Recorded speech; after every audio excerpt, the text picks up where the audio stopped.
નમસ્તે વિદ્યાર્થી મિત્રો. ધોરણ 10 વિષય ગણિત પ્રકરણ 8 ત્રિકોણમિતિનો પરિચયની અંદર આપણે ડે 1 અને ડે 2 ની અંદર થિયરી તેમજ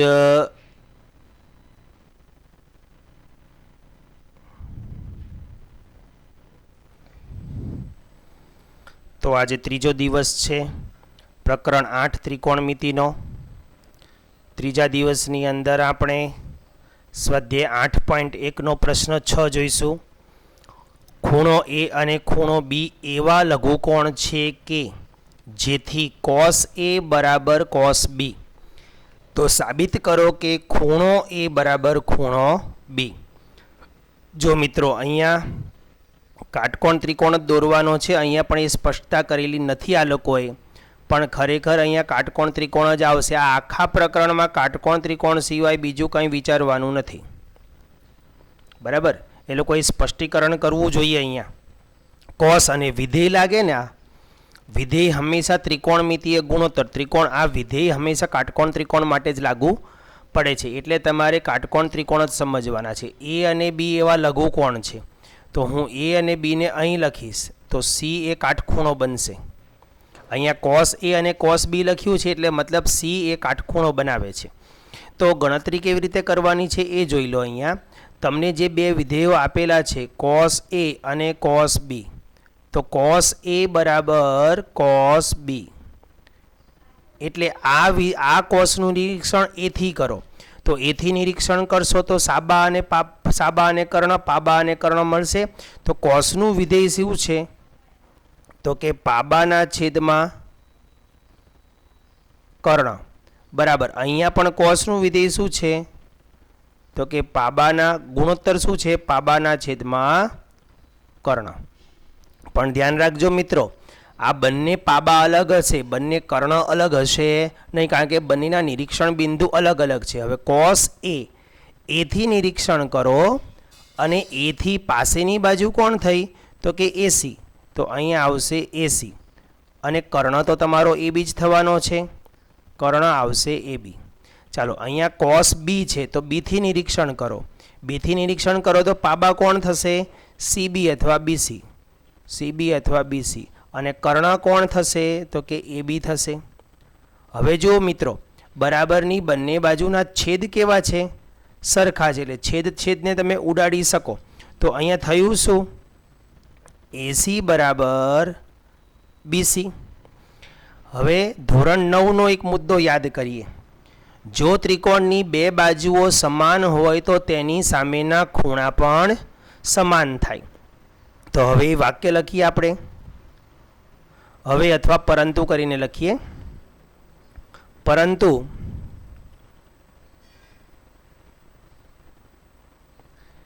ત્રિકોણ એબીસીની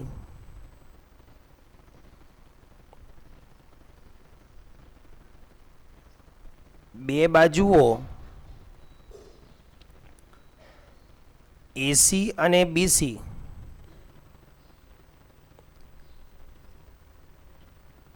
સમાન હોય તો તેની સામેના ખૂણા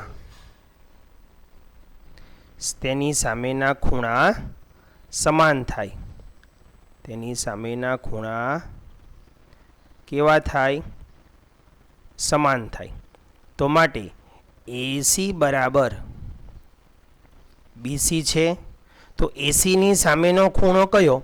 એસીની સામેનો ખૂણો બી.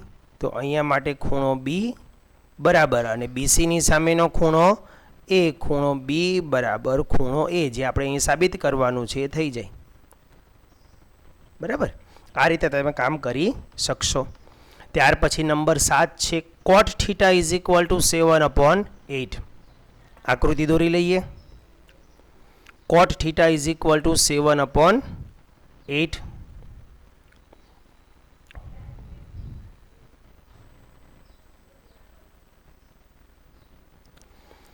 નામ આપી દઈએ. અહીંયા થીટા છે એટલે કોઈ પણ ખૂણાને તમે કાટખૂણા તરીકે લઈ શકશો. મેં ગઈકાલે તમને આવા દાખલા આપેલા હતા, એમાંથી પણ કહ્યું હતું કે થીટા આવે એટલે તમે કોઈ પણ ખૂણાને કાટખૂણા તરીકે લઈ શકો. તો એની માટે તમારે પહેલાં લખવું પડશે. શું લખવું પડશે? તો કે ધારો કે ત્રિકોણ એબીસીમાં, ધારો કે ત્રિકોણ એબીસીમાં ખૂણો બી કાટખૂણો છે, ખૂણો બી કાટખૂણો છે અને કોઈ પણ એકને થીટા તરીકે લેવાનું છે અને ખૂણો સી બરાબર થીટા છે. તો આપણે સીને આપણે થીટા તરીકે લીધો. અહીંયા જો સીને થીટા તરીકે લો તો ત્યાંથી સામેની બાજુ કોણ થઈ જાય? એ બી, અને પાસેની બાજુ કોણ થઈ જાય? બીસી. આપણે સામેની ને પાસેની જ બદલાયા કરવાની છે, કર્ણ તો તેનો તે જ રહેવાનો છે. હવે જે વિધેય આપેલું છે તેનો ઉપયોગ કરીએ આપણે. તમને અહીંયા કોટ થીટા ઇઝ ઇક્વલ ટુ 7/8 આપેલો છે. તો વિધેય આપેલું છે તો કોટનો પહેલાં આપણે ગુણોત્તર લેવો પડશે. કોટનો ગુણોત્તર છે પાબા છેદમાં આવશે સાબા, પાબા છેદમાં સાબા ઇઝ ઇક્વલ ટુ 7/8. ચાલો, પાબા કેટલા? તો કે અહીંથી પાબા કોણ છે? તો કે બીસી છે, અને સામેની બાજુ કોણ છે? તો કે એ બી છે, ઇઝ ઇક્વલ ટુ 7/8. હવે આનો પાછો એકાંતર પ્રમાણ આપી દઈએ એટલે પેલા કેના સ્વરૂપમાં કિંમતો મળશે. BC/7 ઇઝ ઇક્વલ ટુ એ બી ઉપર લઈ જાઓ, 7ની જગ્યાએ એ બી લખો અને એ બીની જગ્યાએ 7 લખો, છેદમાં 8 ઇઝ ઇક્વલ ટુ શું ધારવાનું છે? કે ધારો. હવે જો ઇઝ ઇક્વલ ટુ કે આવતો હોય તો BC ઇઝ ઇક્વલ ટુ શું થશે? BC is equal two 7K થાય અને AB is equal two 8K થશે. તો અહીંયા કિંમત લખો. BC ઇઝ ઇક્વલ ટુ અહીં લખો 7K, આ બાજુ લખો 8K. આપણે એસીને શોધવાનો રહેશે. તો અહીંયા બે બાજુઓ મળી ગઈ. હવે પાયથાગોરસના પ્રમેય મુજબ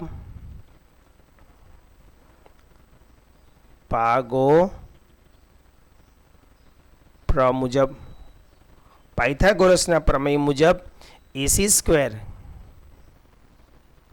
ઇઝ ઇક્વલ ટુ AB² વત્તા BC². ચાલો, એબીની કિંમત કેટલી છે? 8, 88 64K² વત્તા 77 49K². 64 અને 49નો સરવાળો 9 ને 4 13નો તગડો વધી આવી 1 10 ને 1 11 113K². જો ભાંગલું તૂટલું આવ્યું છે મતલબ આનું વર્ગમૂળ મળશે નહીં. માટે એસી ઇઝ ઇક્વલ ટુ શું આવશે?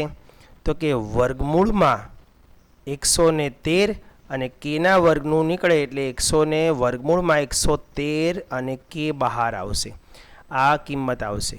આ બીસીની કિંમત આવી અને અહીંયા આવે આ એબીની કિંમત. તો અહીંયા કેટલું મળ્યું? વર્ગમૂળમાં 113 અને કેને લખવાનો બહાર.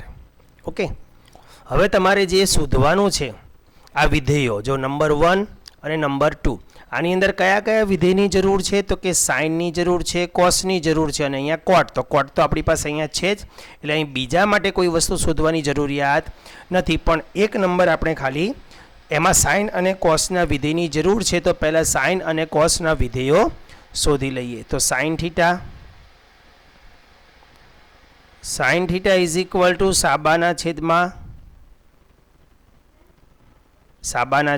કર્ણ. તો થીટાથી સામેની બાજુ કોણ છે? સામેની બાજુ 8K છે અને કર્ણ વર્ગમૂળ 113 છે. તો અહીંયા આવશે 8ના છેદમાં વર્ગમૂળ 113. કે ઉડાડી દીધો મેં, બરાબર. ત્યાર પછી કોસ થીટાની જરૂર છે મારે. તો અહીંયા હું કોસ થીટા શોધીશ. Cos theta is equal to પાબાના છેદમાં કર્ણ. પાબા છે 7 અને કર્ણ છે 113. વર્ગમૂળમાં 113. બરાબર. હવે આ સાઇન અને કોસની કિંમત આ એક નંબરના પરિણામને શોધવા માટે આપણે વાપરીશું. તો હું અહીંયા બાજુમાં કરી આપું.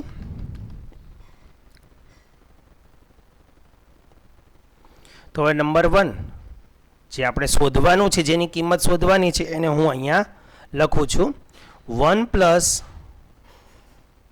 સાઇન થીટા કૌંસમાં 1 માઇનસ સાઇન થીટા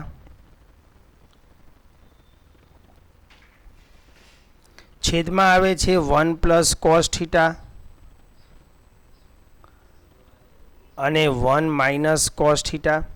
મિત્રો તમે આનું સાદું રૂપ આપી દો ને તો પણ ચાલે. જો એક વખત બંને પદોનો સરવાળો અને બાદબાકી છે તો આનો મતલબ આ આવું થાય કે નહીં, a પ્લસ બી હોય, રફકામ કરીને બતાવું, a પ્લસ બી હોય અને a માઇનસ બી હોય તો તમે આનું શું કરો, a square minus B square કરશો કે નહીં કરો. તો આને આધારે આપણે અહીંયા પણ કામ કરી શકીએ. તો અહીંયા જુઓ 1 નો વર્ગ 1 થશે માઇનસ સાઇન સ્ક્વેર થીટા થશે, છેદમાં શું આવશે 1 માઇનસ કોસ સ્ક્વેર થીટા. બરાબર. હવે આમાં કિંમત મૂકો 1 માઇનસ. હવે સાઇન થીટાની કિંમત કેટલી છે આપણી પાસે સાઇન થીટાની, તો કે 8 વર્ગમૂળમાં 113. તો અહીંયા સાઇનનો વર્ગ કરવાનો છે એટલે આપણે શું લખીશું 8/, વર્ગમૂળમાં 113 અને એનો વર્ગ કરવાનો છે. નીચે શું આવશે 1 માઇનસ કોસ થીટાની કિંમત, તો કે 7/, વર્ગમૂળમાં 113 એનો વર્ગ. તો હવે આ 1 નો 1 માઇનસ 8 નો વર્ગ 64 છેદમાં વર્ગમૂળ 13 નો વર્ગ એટલે વર્ગમૂળ ઉડી ગયા એટલે 113 જ આવ્યા છેદમાં. અહીંયા શું આવશે 1 માઇનસ આ 1 પછી 7 નો વર્ગ 49 અને છેદમાં વર્ગમૂળ 13 નો વર્ગ એટલે 113 નો વર્ગ એટલે 113 જ રહેશે એમનામ. તો અહીંયા હવે લસા લઈ લઈએ 113 માઇનસ 64 અને છેદમાં 113 આવશે. એ 113 આ 113 ના લસા સાથે ઉડી જશે એટલે અહીંયા આવશે 113 અને માઇનસ 49. ખબર પડી મિત્રો? જો ઉપરનો પણ લસા 113 છે ને છેદનો પણ લસા 113 છે એટલે બંનેના 113 ઉડી જશે. 113 માંથી 64 ગયા એટલે 49 આવ્યા અને 113 માંથી 49 ગયા એટલે 64 આવ્યા. તો 49 ના છેદમાં 64 આ એનો જવાબ આવે છે. બીજો નંબર આપણે શોધવાનો છે, પણ બીજા નંબરને શોધવા માટે તમારે શેની જરૂર છે? ખાલી કોટ સ્ક્વેર થીટા. જો અહીં ખાલી કોટ સ્ક્વેર થીટા જ શોધવાનો છે. તો કોટની કિંમત આપણી પાસે છે કોટ સ્ક્વેર થીટા અને કોટની કિંમત અહીંયા આપણી પાસે છે 7/8. તો મૂકો અહીંયા 7/8 અને એનો કરો વર્ગ તો 7 49 અને 8 64 એટલે 49 ના છેદમાં 64. મતલબ નંબર 1 અને નંબર 2 બંનેના પરિણામ સરખા આવે છે. મિત્રો આ જે પરિણામ મેં બતાવ્યું ને તમને અહીંયા બતાવું, હાઇલાઇટ કરી આપું તમને થોડુંક. આ પરિણામનો આપણે ટોપિક 3ની અંદર એક નિત્યસમ વાપરવાનું આવશે. એ વખતે હું તમને સમજાવીશ બરાબર આ પોઈન્ટ લાવીને. ત્યારે આ નિત્યસમ ઉપરથી પણ તમે સીધો જવાબ લાવી શકો, પણ અત્યારે આપણે ટોપિક 1 જ વાપરીએ છીએ એટલે એની અંદર કિંમતો મૂકવા સિવાય બીજી કોઈ રીત હું તમને સમજાવતો નથી. ત્યારબાદ પ્રશ્ન નંબર 8 છે, સેમ આગળ ગણી લીધો તેવો છે. જો અહીંયા 3 cot A is equal to 4, 3 ને છેદમાં લઈ જાઓ, છેદમાં લઈ જશો એટલે શું આવશે cot A is equal to 4/3. બરાબર. તો ત્રિકોણ દોર લઈએ.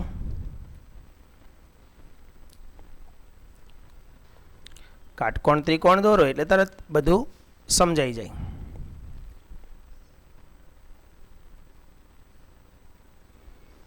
બરાબર. અહીંયા નામ આપી દઈએ આપણે. હવે જો અહીંયા એ છે બરાબર, એ છે એટલે અહીંયા કાટખૂણો તમારે એ બતાવવાનો નહીં. તો તમે હું અહીંયા એ લઈ લઉં તો કાટખૂણો બી લઈ લઉં અને અહીંયા સી લઈ લઈએ. તો પહેલાં એની માટે પહેલાં એક ધારવાળું વાક્ય તમારે લખવું પડશે. પહેલાં આકૃતિ દોરવાની ને આકૃતિના આધારે પછી લખાણ કરવાનું છે. પહેલાં લખીશું, ધારો કે ત્રિકોણ એબીસીમાં ખૂણો બી કાટખૂણો છે. બરાબર, ખૂણો બી કાટખૂણો છે. તો હવે અહીંયા લઈ લઈએ 3 cot A is equal two 4. એ આપેલો છે એટલે થીટા અહીંયા તમારે લેવાની જરૂર નથી. બરાબર, તો માટે cot A is equal two 4/3 થાય. તો કોટ એટલે શું? તો કે પાબા અને પાબા અને સાબા થાય. કોટનો ગુણોત્તર પાબા સાબા થાય. તો અહીંયા પાબા અને સાબા ઇઝ ઇક્વલ ટુ 4/3. પછીની પ્રોસેસ છે સેમ ઉપરના દાખલા જેવી. એથી નિરીક્ષણ કરો અને એથી નિરીક્ષણ કરો એટલે પાબા કોણ આવશે? તો કે AB આવશે. સાબા કોણ આવશે? તો કે BC આવશે. Is equal two 4/3. એકાંતર પ્રમાણ આપી દો ચાલો. તો અહીંયા ABનો AB છેદમાં આવશે 4 ઇઝ ઇક્વલ ટુ BCનો BC એના છેદમાં આવશે 3 ઇઝ ઇક્વલ ટુ K ધારો. ઇઝ ઇક્વલ ટુ K ધારવાના છે. K ધારશો એટલે તમને ABની કિંમત મળશે. AB is equal two 4K. AB is equal two 4K અને BC is equal two 3K. હવે આ જે બે કિંમત છે એને આધારે તમારે કર્ણની કિંમત શોધવાની. કર્ણની કિંમત મળે પછી આની અંદર બધી કિંમતો મૂકવાની છે. પહેલાં આખો દાખલો ગણીને બતાવી દઉં. તો હવે પાયથાગોરસના પ્રમેય પ્રમાણે પાયથાગોરસના પ્રમેય મુજબ શું છે? કર્ણ આપણો AC². તો AC² is equal two AB² વત્તા BC². ABનો વર્ગ એટલે ચોકે ચોકે 16Kનો વર્ગ વત્તા BC એટલે 3 તરી 9Kનો વર્ગ. 16 ને 9 25 Kનો વર્ગ અને 25નું વર્ગમૂળ 5K. તો AC is equal two 5K. બરાબર, પાયથાગોરસથી ત્રણેય બાજુઓ મળી ગઈ. AB is equal two 4K મળી ગયો. BC is equal two 3K મળી ગયો અને AC is equal two 5K મળી ગયો. બરાબર, હવે તમારે જે કિંમત મૂકવાની છે અથવા શોધવાની છે તેના ડાબા અને જબાનું કામ કરવાનું છે. અહીંયા 1 અને 2 નથી. જો બરાબરની આ બાજુનો ભાગ એટલે આ ડાબા કહેવાય, આ બાજુનો ભાગ એટલે જબા કહેવાય. તો અહીંયા પહેલાં ડાબા કરો. ડાબા ઇઝ ઇક્વલ ટુ શું આવશે? તો કે 1 માઇનસ tan² A છેદમાં આવશે 1 પ્લસ tan² A. આ પણ એક પ્રકારનું નિત્યસમ છે. નિત્યસમ એટલે એક પ્રકારના સૂત્રો છે ફિક્સ. એ સૂત્રો આપણે ટોપિક 3માં ભણીશું ત્યારે તમને આ દાખલાને પણ એનાથી ટૂંકી રીતે પણ સમજાવી શકીશું. અત્યારે કિંમતો જ મૂકવા સિવાય બીજો કોઈ ઉપયોગ કરવાનો નથી. 1 માઇનસ tan A. તો પહેલાં તો tan A શું છે એ આપણે શોધવો પડશે. ચાલો પહેલાં tan A શોધવા માટે શું કરવાનું? તો કે અહીંયા હું તમને શોધી આપું. પહેલાં tan A શું છે એ આપણે અહીંયા રહી ગયું છે શોધવાનું. tan A, cos A અને sin A ત્રણેય શોધવાના છે ને. તો પહેલાં આપણે એ કામ કરી લઈએ, આને કાઢી નાખીએ. વિધેયને શોધ્યા વગર તમે કિંમતો મૂકી શકવાના નથી. બરાબર, તો આકૃતિને થોડીક સાઈડ ઉપર લઈ લઈએ અને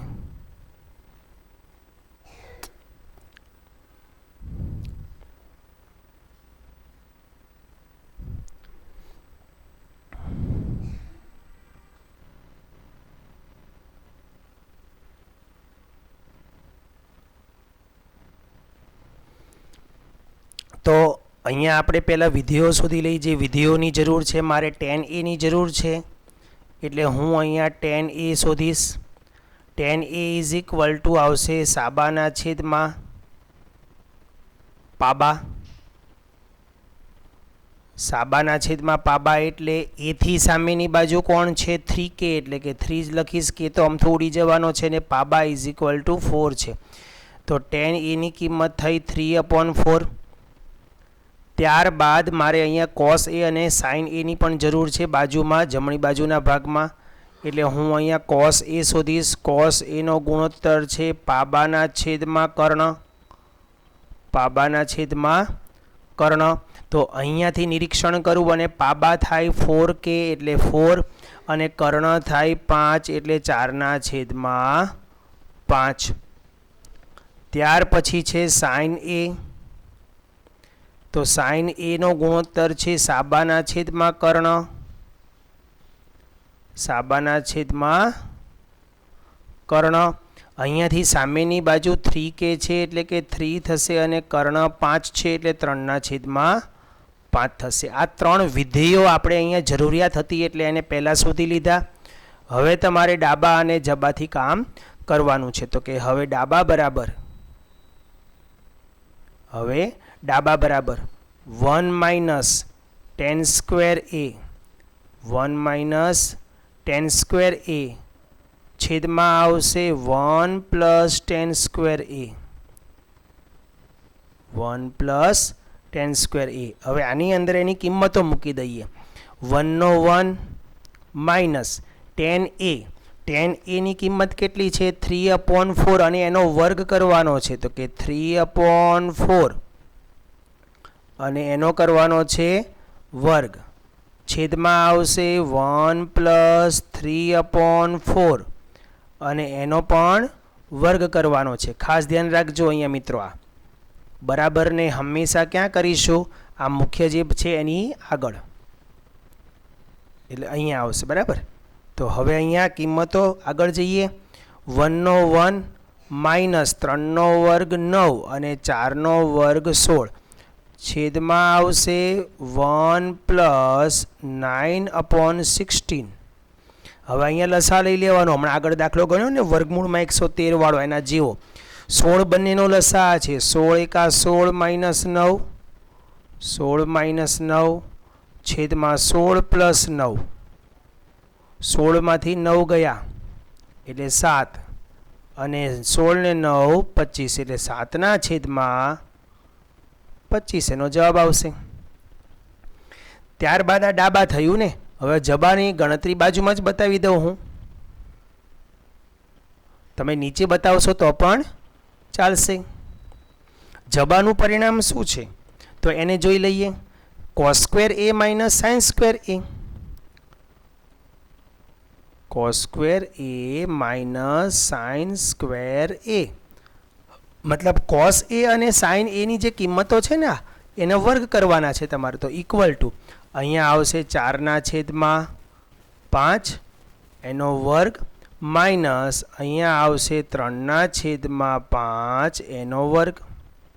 ચાલો તો ચોકે ચોકે 16 છેદમાં 5 5 25, 3 તરી 9 છેદમાં 5 5 25, 16 - 9 છેદ સરખો છે એટલે સીધા અંશનો સરવાળો બાદબાકી થાય.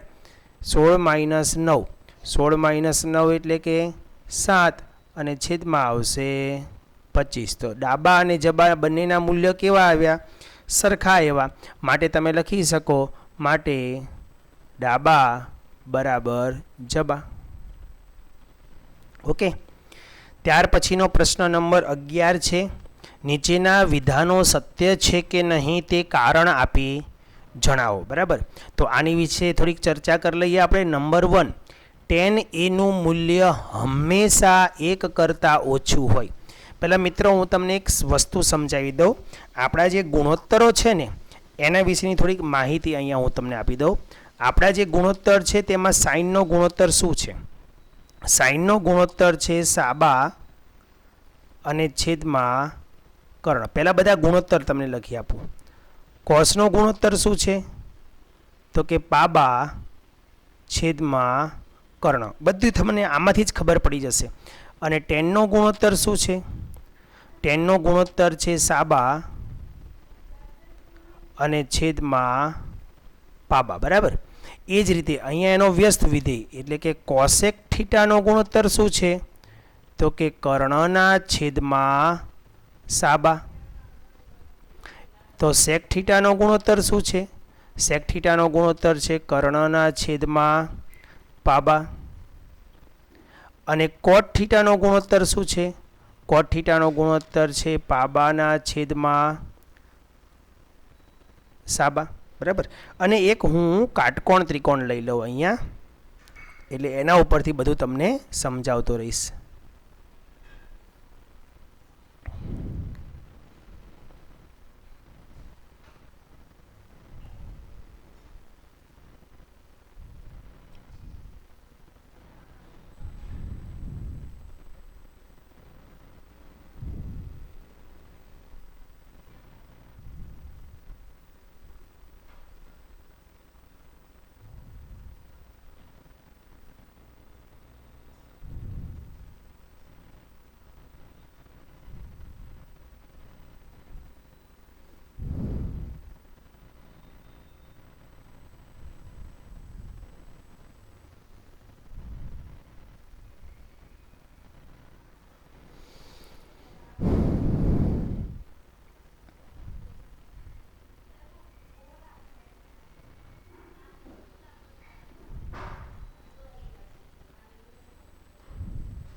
ચાલો હવે ધ્યાન આપજો. અહીંયા એક કાટકોણ ત્રિકોણ છે આપણો. આ કાટકોણ ત્રિકોણની અંદર આ બાજુનું માપ હું એ લઈ લઉં છું.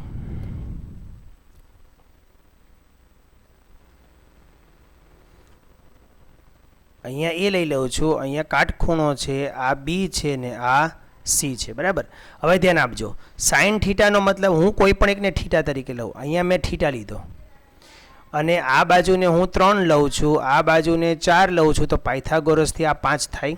બરાબર. હવે ધ્યાન આપજો. હવે બહુ અગત્યની વસ્તુ છે. સાઇન થીટા તો સાબાના છેદમાં કર્ણ, મતલબ અહીંયા તમે અહીંથી નિરીક્ષણ કરશો તો 3/5 આવશે અને અહીંથી નિરીક્ષણ કરશો તો 4/5 આવશે. મતલબ સાઇન થીટાનો ગુણોત્તર કેવો થયો? તો કે ઉપરની બાજુ હંમેશા કર્ણ કરતાં કેવી આવશે? નાની. અને કર્ણ કેવો આવશે? મોટી. એટલે નાની અને મોટીનો ગુણોત્તર સાઇનમાં આવશે અને કોસમાં પણ એ જ રીતે નાનીના છેદમાં કર્ણ એટલે કે સૌથી મોટી બાજુ આવશે. અને નાની મોટી એનું માપ હંમેશા 0 લેસ ધેન નાની સંખ્યા છેદમાં મોટી સંખ્યા અને લેસ ધેન 1. આ સાઇન અને કોસના નિયમો આમાં લાગુ પડે. જોઈ લેજો ખાસ. બરાબર. કારણ કે જ્યારે અંશ નાનો અને છેદ મોટો એટલે અશુદ્ધ પૂર્ણાંક થયો. નાની મોટી, નાની અને મોટી એટલે શુદ્ધ અપૂર્ણાંક થાય અને શુદ્ધ અપૂર્ણાંકનો જવાબ હંમેશા 0 અને 1ની વચ્ચે આવે. બરાબર. તો સાઇન અને કોસનું મૂલ્ય હંમેશા કેવું આવશે? તો કે 0 અને 1ની વચ્ચે. એની સામે આ જુઓ તો કે કર્ણ. કર્ણ એટલે મોટી બાજુ થઈ અને સામેની બાજુ હંમેશા એના કરતાં કેવી આવશે? નાની. તો આમાં પણ શું આવશે? મોટી અને નાનીના ગુણોત્તરો આવશે. મોટી અને નાનીના ગુણોત્તરો છે, મતલબ એ એક કરતાં કેવો હશે? એક કરતાં મોટો હશે. તો કે મોટી અને નાની એ એક કરતાં હંમેશા કેવા હશે? મોટા હશે. મોટી નાની મતલબ એ મોટી નાનીનો ગુણોત્તર એટલે અશુદ્ધ પૂર્ણાંક. મોટીના છેદમાં નાની સંખ્યા લઈ લો એટલે એ અશુદ્ધ અપૂર્ણાંક થાય.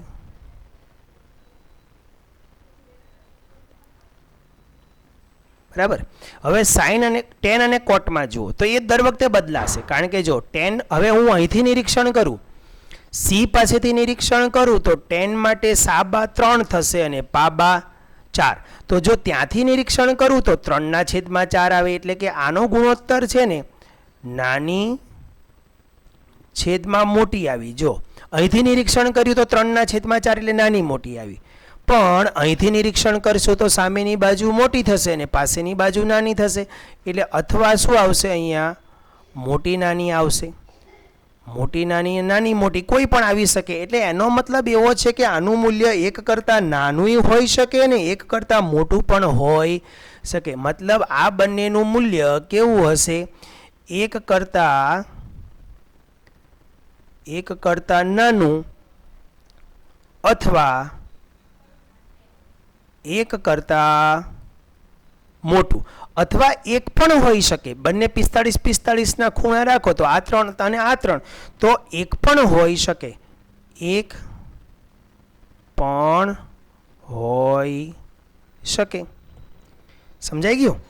આમાં પણ એવું થાય ને, નાની અને આમાં તો નાની મોટી જ થવાનું છે, આમાં બીજો કોઈ ફેર પડવાનો નથી. તો હવે આને આધારે તમે જવાબ આપો.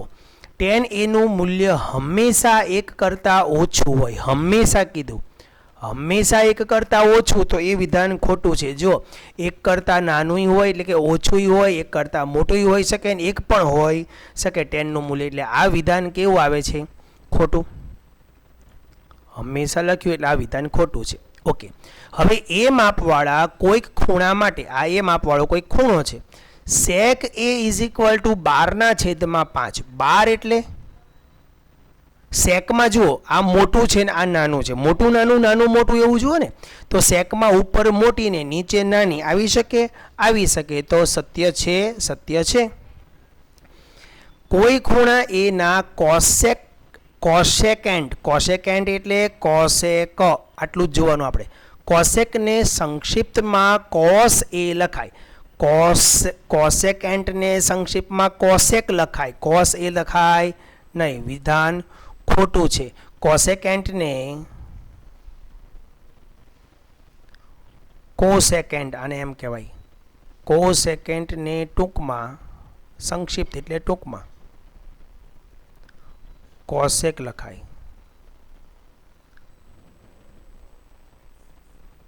આ વિધાન સાચું છે. આ એનું કારણ છે. કોટ એ અને એ નો ગુણાકાર કોટ એ છે. ખોટું. આ બંને વચ્ચે ગુણાકાર નથી, ધ્યાન આપજો. કોટ એ વિધેય છે ને એ એનું નિરીક્ષણ બિંદુ છે. આ કોટ એ શું છે? વિધેય. અને એ એનું શું છે? નિરીક્ષણ બિંદુ. નિરીક્ષણ બિંદુ છે એટલે એ બંને વચ્ચે ગુણાકાર થતો નથી. થીટા માપવાળા કોઈ પણ એક ખૂણા માટે sin θ = 4/3 શક્ય છે? જો sin θમાં નાની જ ઉપર ને મોટી જ નીચે હોવી જોઈએ, અહીંયા મોટી ઉપર ને નાની નીચે છે, તો આ શક્ય નથી. તો તમારે આ વિધાનો યાદ રાખવા પડશે, આ ગુણોત્તર આને આધારે. બરાબર? આ એક ઉદાહરણ મેં તમને બતાવ્યું હતું.